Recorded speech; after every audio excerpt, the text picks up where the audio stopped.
សួស្តីអ្នកនរគ្នាស្វាគមន៍កាន់វីដេអូថ្មីរបស់ខ្ញុំថ្ងៃនេះគឺខ្ញុំធ្វើវីដេអូទាក់ទងជាមួយនឹង Zoom background នៅលើទូរស័ព្ទដៃ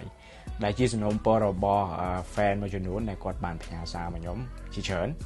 ហើយបាទដោយសារខ្ញុំអត់មានពេលធ្វើឥឡូវគឺថ្ងៃនេះគឺខ្ញុំនឹងធ្វើវាហើយចែកម្លែកទៅអ្នកនរគ្នាអញ្ចឹង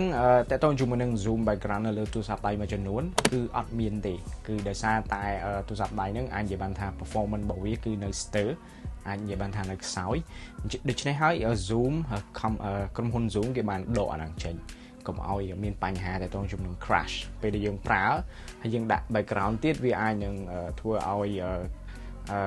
ទូរស័ព្ទហ្នឹងវាអាចនឹងឬក៏កម្មវិធីហ្នឹងវាមានបញ្ហាដូច្នេះគេសម្រាប់ចិត្តដកវាចោលហ្មងទៅហើយគេបានដាក់ background Zoom background ហ្នឹងនៅលើទូរស័ព្ទដៃដែលមានកម្លាំងខ្លាំងវិញ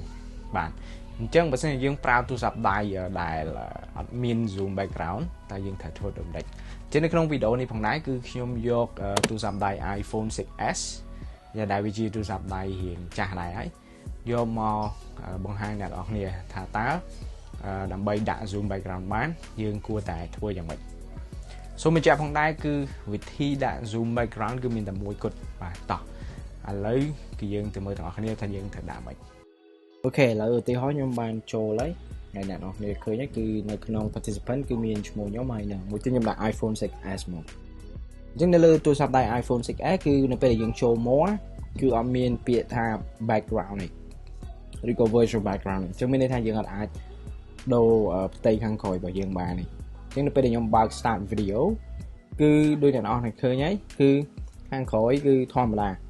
អញ្ចឹងធ្វើម៉េចបើសិនជាខ្ញុំចង់ប្រើ virtual backgroundគឺមានវិធីមួយគត់គឺយើងប្រើ third party application ប្រើកម្មវិធីដទៃឬក៏កម្មវិធីផ្សេងដើម្បីយកមកដាក់ background ខាងក្រោយយើងនៅក្នុងនិយាយទៅប្រើនៅក្នុងកម្មវិធីផ្សេងបាទ background ហ្នឹងអញ្ចឹងដើម្បីប្រើ background ហ្នឹងបានគឺមានវិធីតែមួយទេដូចខ្ញុំបានបញ្ជាក់អញ្ចឹងគឺយើងត្រូវតែ download TikTok អញ្ចឹង TikTok ឬក៏ Snapchat ក៏បានដែរបាទឥឡូវខ្ញុំចូល TikTok តមកទៀតគឺចុចបូកហើយដូចអ្នកនរគ្នាឃើញអញ្ចឹងគឺនៅខាងក្រោយគឺអត់ទាន់បានផ្លាស់ប្ដូរទេអញ្ចឹងយើងត្រូវតែយក effect ហើយរើសយករូបមួយហើយយើង background របស់យើងគឺនេះហើយយើងបើក beautify តិចមកឲ្យផ្ទៃមុខយើងរៀង smooth តិច shape យើងអាចចង់ដូរ shape មុខតិចក៏បានដែរភ្នែកទៀតហើយមួយទៀតអ្នកនរគ្នាអាចនេះ zoom ចុះឡើងចេះបានឲ្យឃើញរូបទូចធំអីបាទអញ្ចឹងឥឡូវខ្ញុំមាន background នៅខាងក្រោយខ្ញុំហើយបាទអញ្ចឹងខ្ញុំមាន background ហើយបន្តមកទៀតគឺខ្ញុំត្រូវទៅចូល zoom បាទចូល zoom គឺ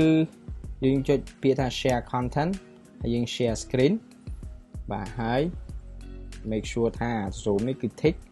ហើយ start broadcastអញ្ចឹងអ្នកនរគ្នាឃើញនៅក្នុង Zoom គឺចេញរូប screen អញ្ចឹងខ្ញុំចូលទៅវិញមកបាទ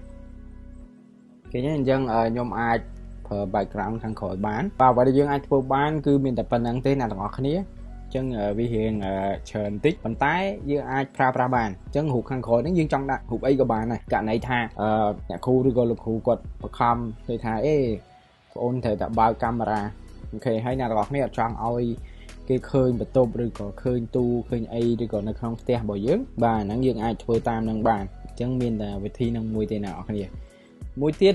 ករណីថានៅពេលដែលយើងចុច share ទៅវាលោតថាអត់អាច share បានករណីបែបនេះគឺតតែលោកគ្រូឬក៏អ្នកគ្រូគាត់ចុចឲ្យកន្លែងនេះ share screen នេះមានកន្លែង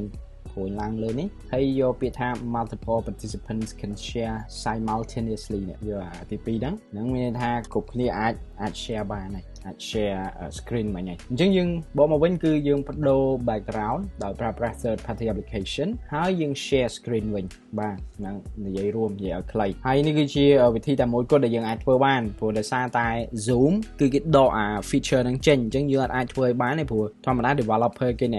ដកចេញយើងអត់អាចទៅធ្វើអីបានទេអញ្ចឹងមានតែវិធីមួយនឹងគត់ដែលអាចធ្វើយើងប្រើប្រាស់ background ខាងក្រោយបានហើយមួយទៀតខ្ញុំនឹង share background ខ្លះៗដែលអ្នកទាំងអស់គ្នាអាចប្រើប្រាស់បានអញ្ចឹងអាចមើលទៅក្នុង description ទៅឃើញ link មួយខ្ញុំនឹង share background ទាំងអស់ហ្នឹងទៅឲ្យអ្នកទាំងអស់គ្នាសូមអរគុណអ្នកទាំងអស់គ្នាដែលបានទស្សនាវីដេអូនេះតាំងពីដើមរហូតដល់ចប់អូខេអញ្ចឹងសង្ឃឹមថាជួបគ្នានៅក្នុងវីដេអូក្រោយៗទៀតហើយកុំភ្លេចជួយប្រាប់ខ្ញុំផងថាតើអ្នកទាំងអស់គ្នាចង់ដឹងពីវីដេអូអីទៀតខ្ញុំនឹងព្យាយាមធ្វើវីដេអូនោះជូនអ្នកទាំងអស់គ្នាបាទសូមអរគុណ